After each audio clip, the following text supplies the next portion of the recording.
voice. Music, talk, and nothing but business with your hosts, Chris Nanolini and Mick Michaels.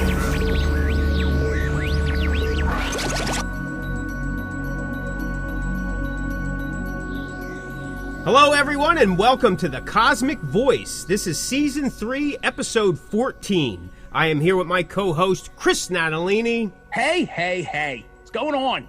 And I am Mick Michaels. Welcome back, everyone, to another show. Chris, my brother, how are you? Doing great, brother. Doing great. Good to see your face. Doing great. How are you? I'm fantastic. Doing good, man. Every day above ground is a good day, so I can't complain. That's absolutely true, bro. You know what I mean? True. I may be hobbling around at times, but I'm still above ground, so we can't complain. Yeah, it's fantastic. It's that season. It's the silly season. It is for you. Yes, this is it, brother. We're in your time. It's the bacon season. It's the Hallmark season. It's the put on 6 to 8 pound season. It's or more, depending on where you're at. But it's a good season. I like it, though I'm not liking the cold. But hey, it is what it is. Good with the bad, bro. Yeah, good with the bad. Yeah, a lot more bad these days, but to get to the good. But that's okay. That's all right. That's all right. You know what I'm saying? Anything? I do. Yeah. Anything going on? Big deals? What? No, man, nothing, bro. Same old. Just like yourself. When people hear this, we're coming out of the spooky season and we're getting into the turkey gobble season. Gobble season, and then in the Mick Michaels' favorite Christmas season. I will say because I do want to tell all the listeners, I thought it was super cool when we were done recording our last episode. And again, we're behind everybody when you hear this. You sent me a picture of making Halloween cookies. Oh yeah. Which I immediately turned to my wife and I said, "Look what Mick is making." That's right. I made pumpkins and scarecrows and bats and witches and owls. I made a lot, and I still have some. So they're probably going to carry over a little bit to when we start all the Christmas stuff. Will you just throw some Christmas sprinkles on them? Yeah, listen, you know what I mean? Yeah, you put some glitter and some green and red. What difference does it make? You know what I mean? It's a nightmare before Christmas, right? There you are. So to me, yeah, boom. So yeah, listen, the beauty about it is it's the same exact recipe. However, we made them chocolate, right, instead of the vanilla or But they're dynamite cookies. I love them. So yeah, awesome. Yeah, I mean, I actually have stuff for Thanksgiving. And I have some stuff for Easter. Like the cutout cookies. Yeah, of course I do. But what I love about the holiday season is I get to break out all the Italian cookies, the recipes, and like I said, last year during the COVID, nobody left, I made so many cookies, it actually lasted until about August.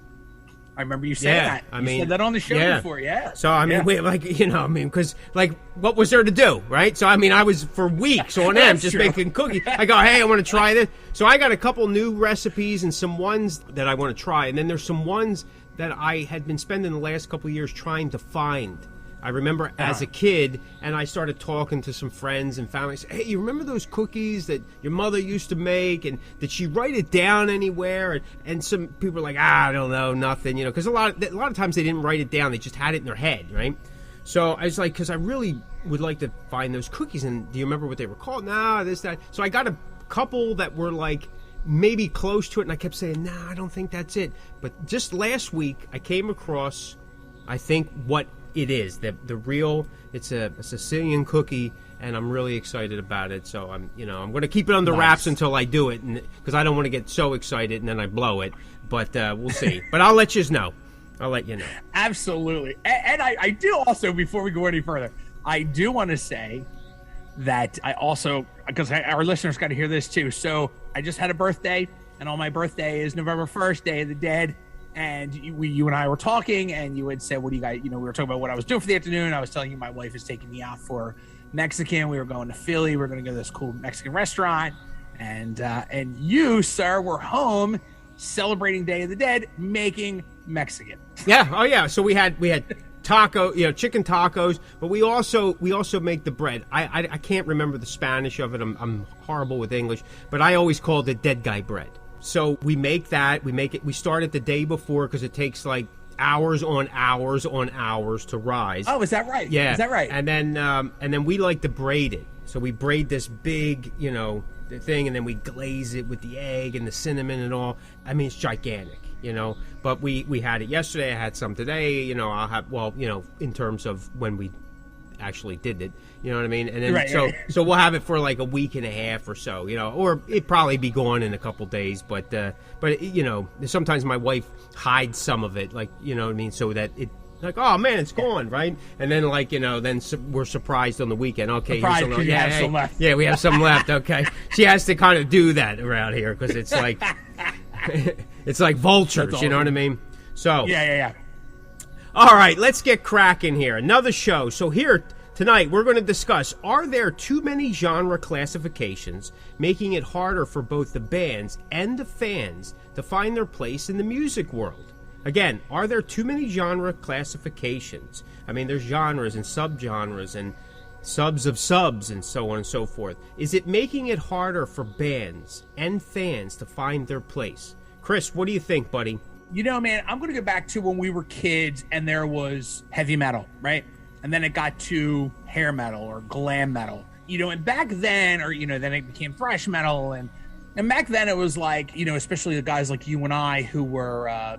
heavy metal kids, we didn't really think much about the genres, you know what I mean? Like saying that you were into glam metal was kind of like a badge of honor, you know what I mean? Because, if you liked glam metal, you liked it all. And at the time, there was a lot, but you didn't know about it because we didn't have the internet. And I didn't really think much about it then. And then as I got older, a lot of those hair metal bands were coming out saying, they felt that the hair metal, tag kind of ruined their career, which I was always kind of like, I don't see that happening, but the more I kind of looked into it, then you look at guys like Dokken who were, superior than a lot of those bands that they were lumped with in terms of playing. They're great players, great singers, great songwriters, but unfortunately they got lumped into, the glam metal, the hair metal, and they really weren't any of that. I mean, I guess at the beginning they kind of had that look, but even if you watch their older videos, you can tell they just look uncomfortable. But then I started to realize that as I got older and as I put my time in this scene, it got to be like, and I'm just going to use Seeds of Perdition for an example because we're in that genre.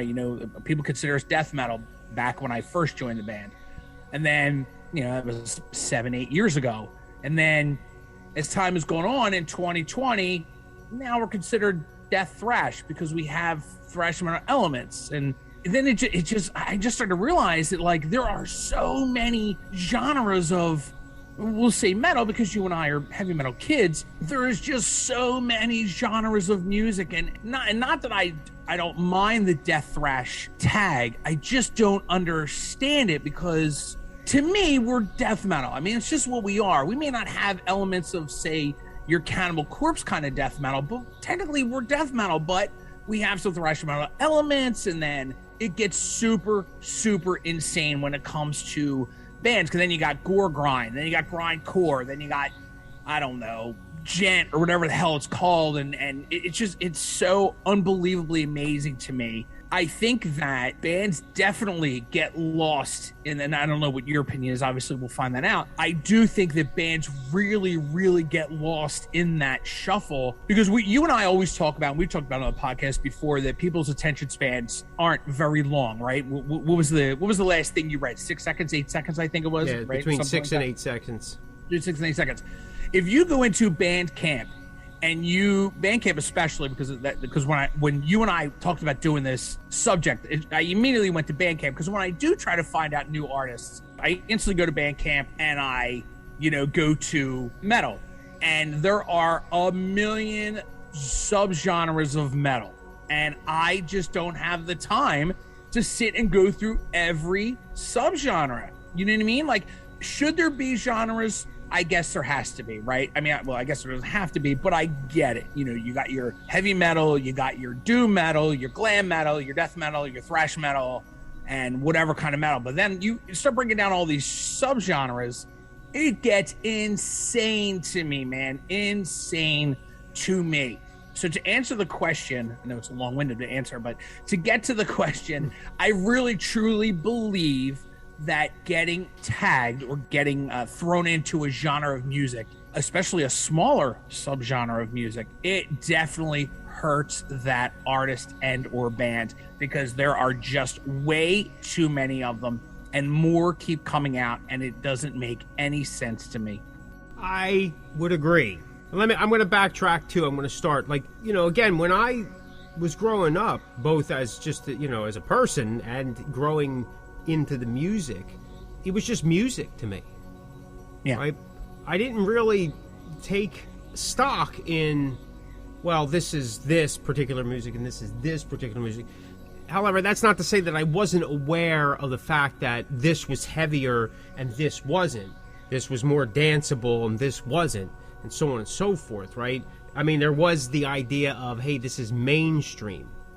This is more popular music. But you could also see the progression of music from what your parents listened to in the 40s and the 50s into the early, 60s, and from the Beatles and so on and so on. So you could see how music was changing. Even in, so in the 70s and 80s, when you're listening to this collection of music, both from, say, your parents, family, older siblings, and then what was happening then, you could see that there was a progression. I mean, it was obvious, right? And for a time when the modern rock was starting to become a force, especially in the industry, a lot of things were kind of moving towards that. Louder, bigger, more boom to the drum, more crunch and grind to the guitars, you know what I mean, as time went on. So, that kind of like started to peak there in the 80s, because the idea of metal, heavy metal, hard rock into heavy metal type of thing, started to make its way everywhere. I mean, look, Michael Jackson brought it in, using Eddie Van Halen, right? And it just kind of went from there. A lot of even in the 90s, you were getting a lot of crossover, especially for artists that were still looking to try to keep a career, right? You know what I mean? Slash appeared a lot of different places with a lot of different people. Steve Stevens did the same thing.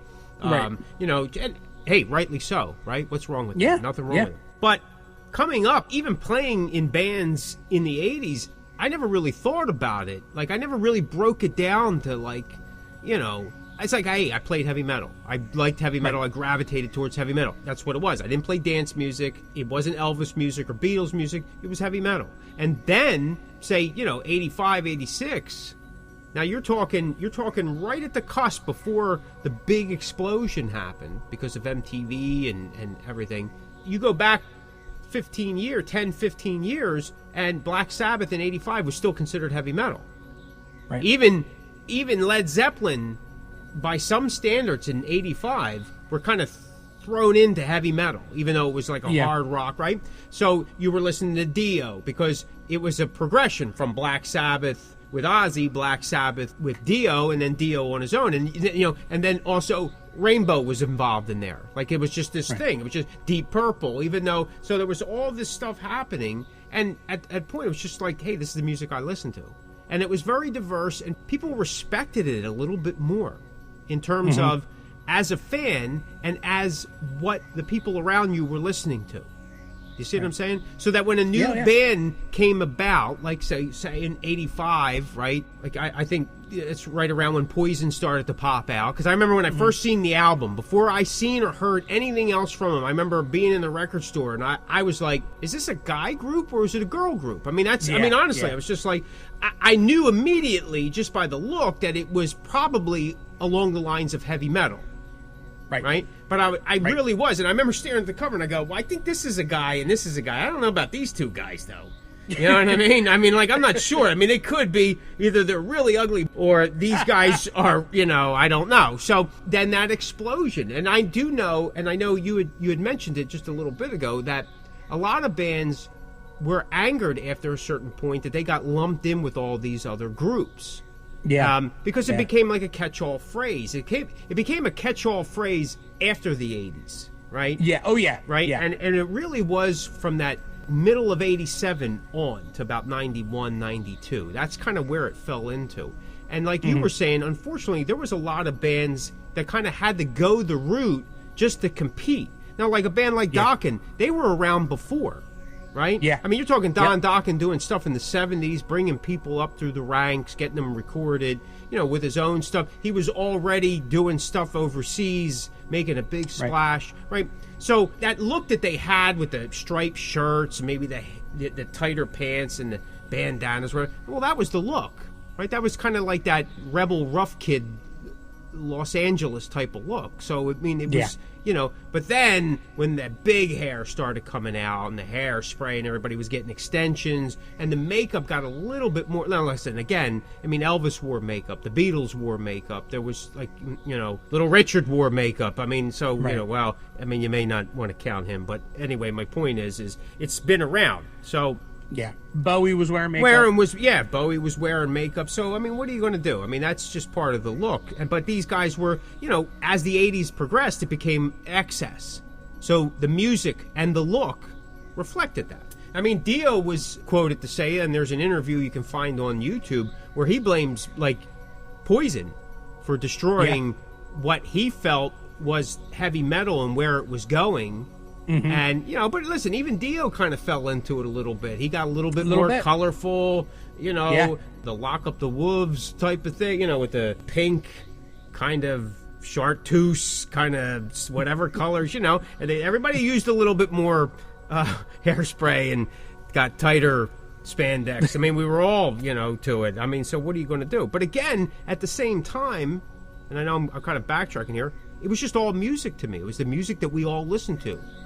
Yeah. And when I took some time off and I came back, I slowly started to understand that what I considered heavy metal, people weren't considering heavy metal.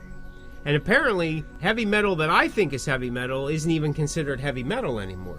It's either classic rock or hard rock or some other stuff. And there's heavy metal, which is like a Man of War, Armored Saint, and then there's metal, which is the newer 95 on type of music, right? Or something like this. Yep. And I was once told, I was at a show, and this young cat told me, he goes, well, metal really didn't come into existence until 1995 with Avenged Sevenfold.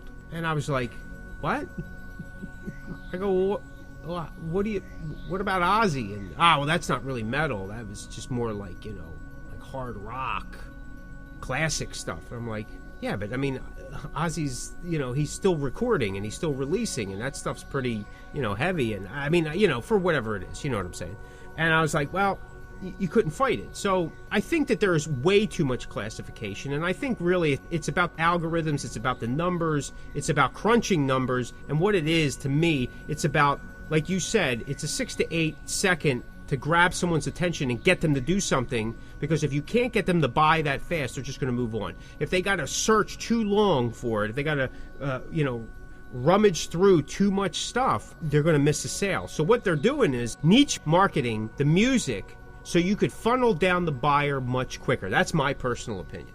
So they can immediately go towards what it is, instead of, like you said, you go on Bandcamp and you just don't have the time to rifle through every single genre, not sure what it is, and then try to get a sample of it. And then go, okay, I'm not really sure. And really, listen, is 30-second sample enough of an exposure to some sub-genre for you to really make a decision on? This is Stephen Piercy from Rat, the Rat Bastard. You're listening to the Cosmic Voice. Now, I know we've talked about this off air, and I've talked to other people of our age. A lot of it sounds the same. So it's like, how are we distinguishing between all these different subgenres? And is it a way, again, for people just to kind of mark their own territory in a sea of overmarks right now, where everybody's pissing in a corner to say, this is mine now, don't come here. Like, I just spit on my fries, nobody touch these, right? And now you got everybody doing it, and it's just craziness, right? So, I don't know. I don't spend a lot of time with genres myself. Like I said, I still consider what my band does, the music I play, is heavy metal. But over the years, over the past 10 years or so, we've been classified as a bunch of different stuff, including non-metal. They said, you guys really aren't metal. You're just a hard rock and roll band. And listen, to some degree, I'm okay with that too. It doesn't make a difference to me because it's not going to change what I'm doing. Like, I'm not trying to create something that like we talked about before, that I can't sustain because it's not true. Now, we kept having a classification issue. So, I don't know, 7-8 years ago, I decided I was going to call the stuff that I do the new wave of traditional American heavy metal. In my opinion, that was a collection of what we did. I mean, we were influenced by the new wave of British heavy metal that was coming out in the late 70s, early 80s from Britain, as well as the American hard rock and metal scene that was starting to take shape and form here in the United States, which includes Kiss and Savatage and early Queensryche and bands like Dokken and Rat and stuff like that. And then to me, that's where we're at now. It's kind of stuck with us over the years, and it's okay. I don't really know if there's a place to go and type that in. I know there's a new wave of heavy metal we're not part of. I have seen the new wave of traditional heavy metal, which I use that moniker once in a while so I don't offend people overseas. But again, it's just where we're heavy metal. Now, a case in point, if you talk to bands like AC/DC, they always talk about it's rock and roll. They play rock and roll. And a lot of the old hats talk that way. They don't talk in terms of classification and genre. It's all rock and roll. And even some of the older rockers now, like John Bon Jovi and even like Nikki Sixx and all, they talk rock and roll. They use the term rock and roll. Once in a while, you'll hear them throw heavy metal around and stuff. But if that was the case, bands like Motley Crue would have stayed where they were in terms of style, sound, and writing approach, like their first two albums. But they made a drastic change, in my opinion. I mean, even from the first to second album, there was a drastic change. But there was a polishing that also went on, right? They had a better producer. They had some money thrown behind. They were on Elektra. But by Theater of Pain, that was a different album altogether. And then, and then so on and so forth. And you've seen that with a lot of bands, right? Rat, them first two albums are super heavy. But then they by Dance and so on to the Stars or whatever, to the Sky or Shoot for Reach the for the Sky. Reach for the Sky, whatever the hell it was called, and so on and so forth. It became a little lighter, They were putting, Way Cool Jr., you know what I mean? There was a little bit more. There was saxophone, and so were they true? Everybody at that time was like, even Motley by Theater of Pain, like everybody was kind of doing that Aerosmith kind of bluesy rock and roll. Yeah, and that was the cool. I mean, look, when Guns N' Roses first hit the scene, everybody goes, hey, have you seen Guns N' Roses? They're like the new Aerosmith. That's what everybody was tagging them as, right? And I was like, oh, okay. And then when I seen them, I'm like, well, all right. I don't know if they're really like Aerosmith. I can feel there's that part of that vibe, but, And they were never really heavy metal, but they were lumped in. They were lumped in. And they actually gave the scene, what is that, 87, 88, something like that? A real good kick, real good kick in the pants. Like the mainstream, you know what I mean? So a lot of the bands that made the huge impact were not necessarily heavy metal to begin with. Right. So does it really make a difference? I mean, a lot of the bands that became alternative in that early 90s to the mid 90s, they were playing heavy metal at the late 80s. A lot of them were. Yeah. I mean, look at Pantera. Yep.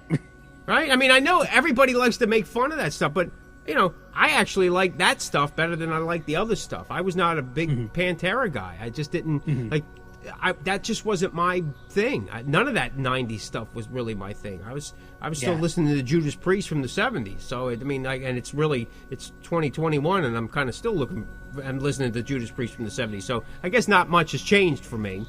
But I like that, I guess that was their glam stage.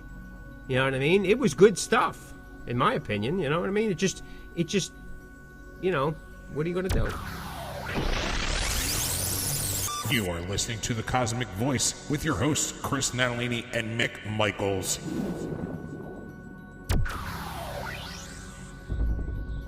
As we're sitting here talking, I decided to pull up my Bandcamp, and I went under the description of metal. And under that, it says related genres. There are 16 related different genres For metal. of metal according to Bandcamp. Okay. Like 16, not 4, not 8, 16. I mean, and that just shows me like somebody's getting missed because Well, a who's lot of looking through all 16? I mean, now mind you, in terms of like you had said earlier, you know, numbers and algorithms and all of that. And if you like one version of metal, then I guess the idea is you hit that tag and then it brings you to all those bands that are categorized under that genre, which I get. But you're still missing bands because, as you've just proven, everybody kind of gets tagged wrong. So somebody's going to get missed because they're tagged as one thing and not the other. Right, exactly. And like I said, I think that this whole genre thing and the way they've really taken it to extremes, it's twofold. And it's the artist who wants to be different, be an outlier in the scene, to give them the edge because they realize this is whatever it is. And I can understand that, right? But like you said, you may be painting yourself into a corner. 100%. Right? 100%. The other thing is it's the industry side is, like I said, they want to just funnel down the people that are going to immediately buy. Because if they spend too long, they lose a possible sale. And that's really what all that is. Now, let me ask you this, since you're still on there. You have metal, there's 16 related topics to it. If you click on one of those related things, does it break it down even further? Now that has so many related type of genre connections? It's like a rabbit hole. Let me just pick one. Hang on. I'm just going to pick one. Yeah. Yep. It does. So what did you pick? It does. You went from metal, and what did you pick as something related to it? So I just said death metal. Okay. Because it was easy and it was first. Then it went to extreme metal. It went to 1, 2, 3, 4, 5, 6. Like, looks like 6 legit different genres of death metal. And they have a couple others listed that you don't even know what they would be. So almost half of what, just breaking down metal, it breaks it up. Now, hit another one. Hit another one. I just want to see how, because you're talking... Same thing. I tapped on metalcore. 1, 2, 3, 4, 5, 6, 7, about 6. Okay. 6 legit. Right, and then some others. To metalcore. Yeah, but you see what I mean? It's just like, it's never ending. It could just keep going. And that's only going, in my opinion, I think it's only going to expand because you're just using broad topics now, broad headings. You're going to take 2 styles and mesh them together. Maybe 3 styles. Well, we got a little bit of pop and funk and metal. Well, what is that? I don't know. I guess there are people who know that. Now, this is a question that I've been using for at least the last almost 2 years when I interview artists through the Cosmic View. I asked them, do you feel there's too many genres and subgenres? Has it been a problem for your fans to find you or related music? And is it a problem for you as the artist to kind of create a brand for yourself? So I think this is why some people will create their own whatever. And you're seeing a lot of that more and more. People are just going, well, we're this. We call it whatever. I'll give you an example, right? So earlier in 2021, I released some side material called Starlight, which is non-metal.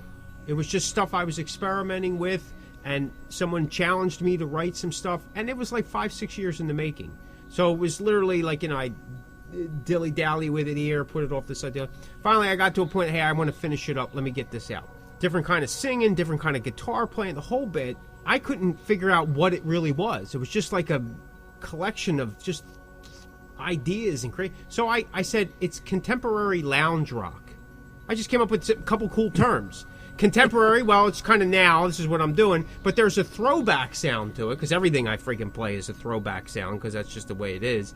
And I figured, well, this is something that you would listen to in a lounge somewhere and not really pay attention to it, but it's kind of like an ambiance background jukebox playing. I said, well, there you go. And it's rock. That's the way I look at it. So I put these 3 things together. I wrote it up in the press release. I sent it out, and that's what everybody started calling it. And it was like, okay, so, next week, what am I doing? Playing spaghetti western metal? And maybe that is something. All right, maybe it is. I have no idea. But my God, man, I mean, it's just crazy stuff. It's just crazy stuff. I think it does make it hard for an artist or a band who just wants to play from their heart to have to kind of pigeonhole themselves into something that may or may not be an accurate description. Yeah, I agree. I'm a music fan, and I have no interest in genres. I'm just going to gravitate to whatever I like. Like if I hear something and it moves me, I'm going to go for it. I don't look it up and going, hey, what do we got today in terms of, and you come up with something. Yeah. You know what I mean? For sure. Harmony rock. I don't know. Or, Han Solo, Star Wars, heavy metal. I don't know. I don't look at it like that. I just, like, if I hear something, I go with it. So, again, I'm one of those people that maybe it's our generation, and it is a modern generation, modern digital downloader, because, again, I've talked about, I don't do any downloading. I'm not interested in downloading. I purchase either albums, vinyl, or I still purchase the CDs, or, I even have cassettes. I mean, I still, a pretty good cassette collection. So I like that. And again, I just pick whatever I like. And whatever that is, because again, if you think about it, what popular music was in 1930 and 1940s was not popular music in 1950s and 1960s, which is not popular music now. So, does genres really count in a sense? Like, you think about it, does it really make a difference? Are they really dictating anything? Because we've had so many crossover artists from one to another. I think the only thing that it does is it serves the people that are looking for genre-specific music. Other than that, I think that is, and really your hardcore music lovers, are going to listen to whatever anyway, not worrying about what the tagline is or the genre. I feel that genres are made specifically for people that look for specific kinds of music. Do you feel that they're made for the fan or from the fan? And is it more of something just to funnel money? I think it's to funnel money personally, but I don't know if it really makes, I don't think, again, going back to the interview question that I use, I've pretty much seen it, maybe, I don't want to say 50-50, but maybe a 60-40 split where most artists feel there's just too many genres. And it is confusing both to their fans and for bands looking to create a brand for themselves, right? Because niche branding can be very beneficial, right? Because you're doing something that nobody else is doing. But sooner or later, if that's a successful model, usually most people start doing that as well. They'll pick up on it, right? Yeah. So now it's not niche anymore. What do? Does that mean that artist now changes their genre? Is that a decision they make, or is it a decision again? Because let's look at this. An example, say here in Philadelphia, Cinderella in the '80s, right? If you listen to Cinderella, a lot of people, they're glam, right? Well, yeah, I guess they kind of, not really, no. They were a hard rock blues band that had a little bit of a metal taste to it, and they looked more glam. But by their second album, Long Cold Winter, that blues... They've done away with all that. Yeah, they've done away with all that. That blues sound, that hard rock blues sound was predominant. Yeah. Right? And so that by the next album, it was all over the place. It was it was like stank. Yeah. Right? Yeah. So you see, agreed. But prior to them getting signed, they had an edge to them. They were of the times, of that time, right? There was an edge, that Philadelphia edge. There was a little bit of the look and the feel, but that blues, you couldn't take it away. So did they become more of themselves over the course of their album run? Or was it just their true nature was developing and they realized part of a maturation process? And did they make a conscious effort and gone, well, listen, we're going to go basically from being thrown as a heavy metal band. And you know what? Their first big tour was with Bon Jovi, who was not heavy metal, but he was thrown in. He was a rock and roll guy. He was the heavier version of Bruce Springsteen. Yeah. Storytelling, dancing around, playing the guitar, love song. Listen, and I seen him multiple times, and every show was great. that I seen him in the 80s. Oh, absolutely, 100%. You know, even before Slippery When Wet, I was a Bon Jovi fan. He was great. It was great stuff. He was great. So, is it a thing that the artist decides? But I mean, but if things change, what do you do? Do you just come out and go, like nowadays, do you just come out and go, okay, guys, all your PR people, please tell people I am now such and such.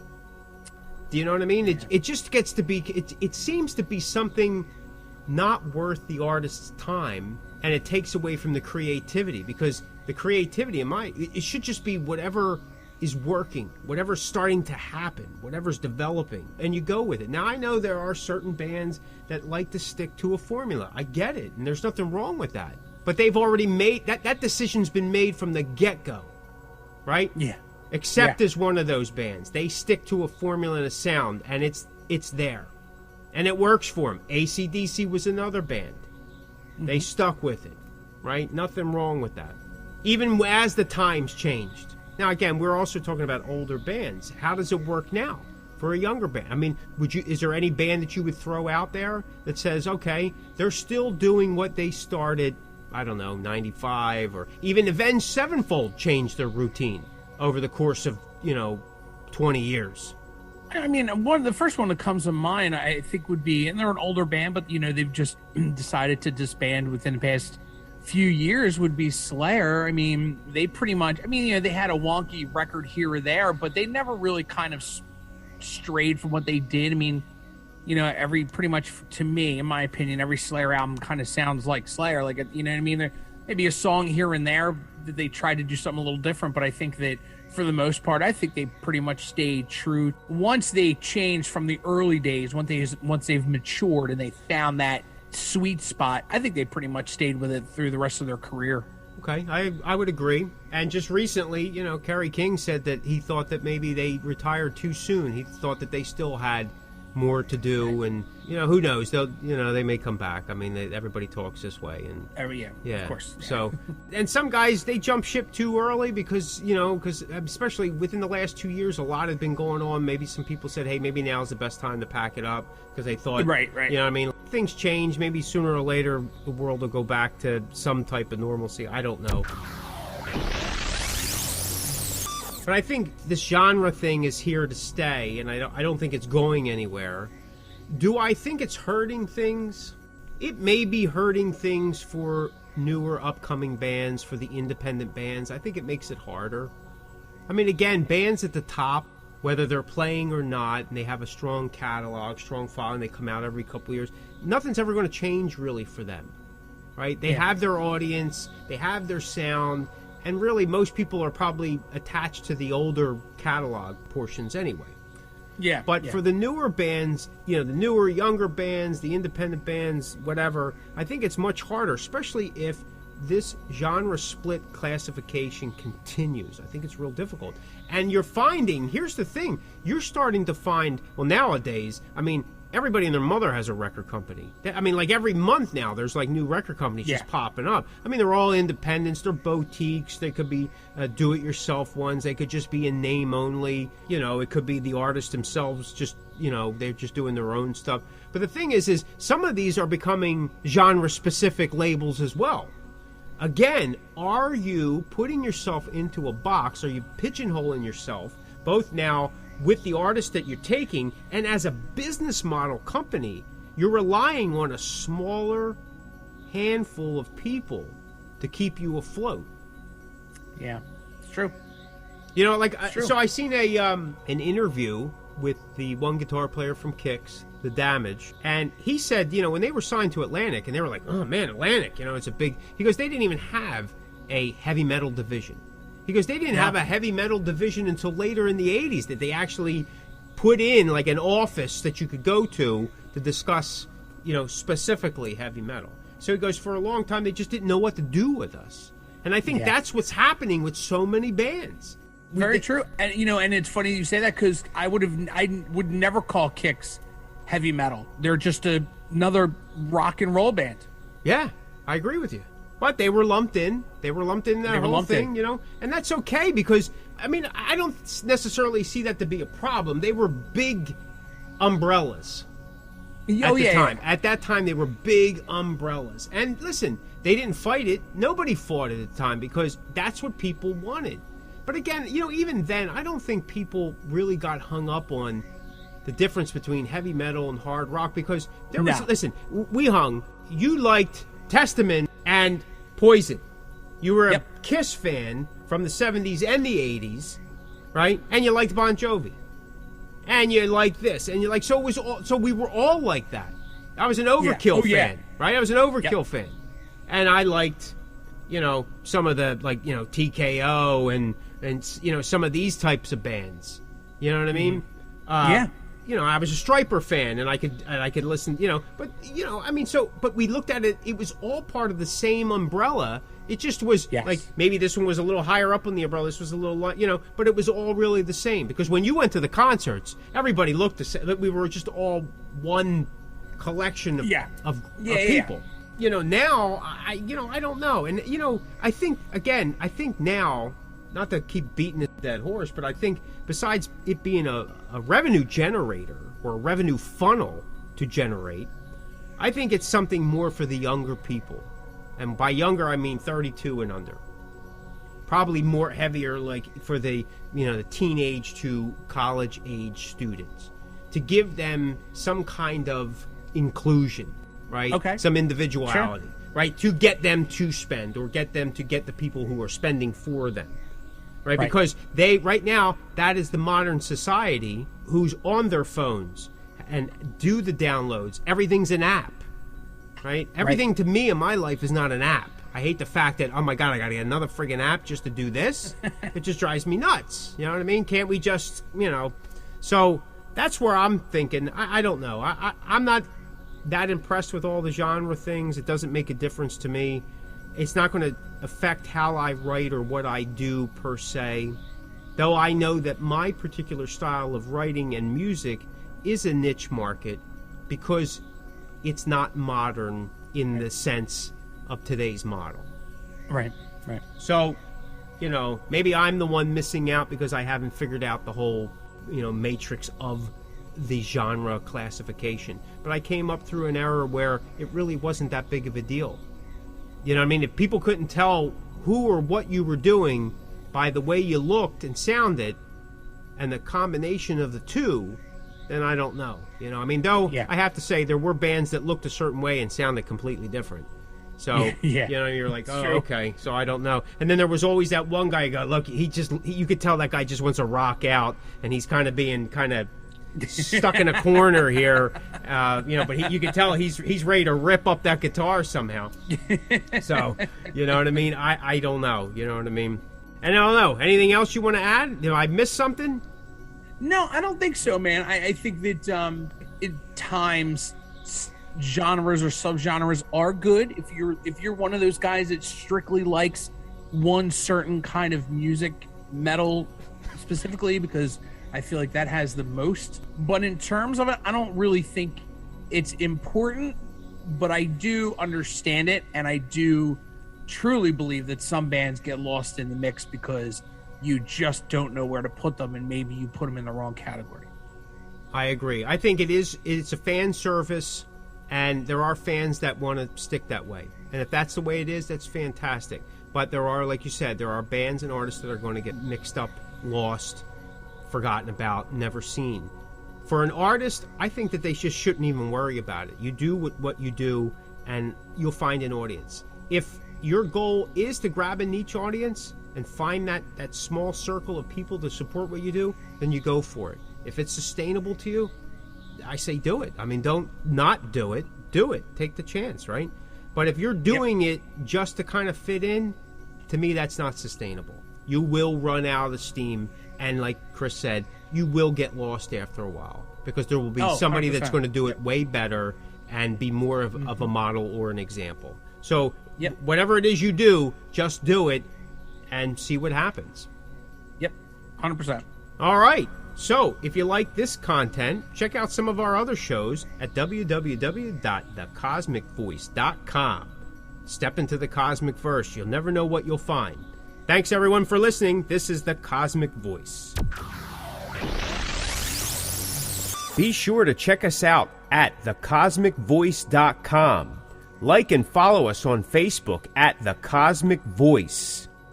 You can find The Cosmic Voice everywhere you listen to online podcasts, like Deezer, Google Podcasts, Apple Podcasts, Spotify, Anchor, Stitcher, and so many more. Okay, folks, that will do it for another episode of The Cosmic Voice. Mick and I would like to say thank you very much for tuning in, and we will see you next week. You're listening to The Cosmic Voice. Music, talk, and nothing but business.